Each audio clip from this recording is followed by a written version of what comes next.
12 மணி ஆயிடுச்சு. இன்னைக்கு என்னுடைய மகனுடைய பர்த்டே. ஸோ நாங்கள் பர்த்டே செலிப்ரேட் பண்ணுறோம். நானும் என் பையனும் சேர்ந்து நான் வந்து பீஸ் கேக் தான் வாங்கிட்டு வந்திருக்கேன். என்ன பீஸ் பாம்பு? இது வந்து பட்டர் ஸ்காட்ச். என் பையனுக்கு நான் ஊட்டுறேங்க. நீங்களும் சேர்ந்து எல்லாரும் என் பையனுக்கு ஹாப்பி பர்த்டே சொல்லுங்கள்.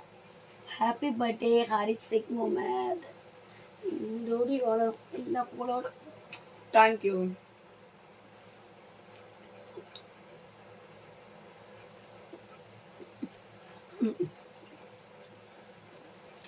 எங்க செலிப்ரேஷன்? அவன் கேக் வேணுமா? டாப்பிங்ஸ் நட்ஸ் வேணும். சூப்பராங்க. சூப்பராக இருக்கா? இந்த சாப்பிடு. என்னுடைய பையனுடைய பர்த்டேங்க. நாங்கள் நாளைக்கு வந்து கேக் வாங்கி விட்டோம். இப்போ என் பையனுக்கு நான் வந்து கேக் பீஸ் கொடுத்து இன்னைக்கு டேவை ஹாப்பியாக இனிப்போட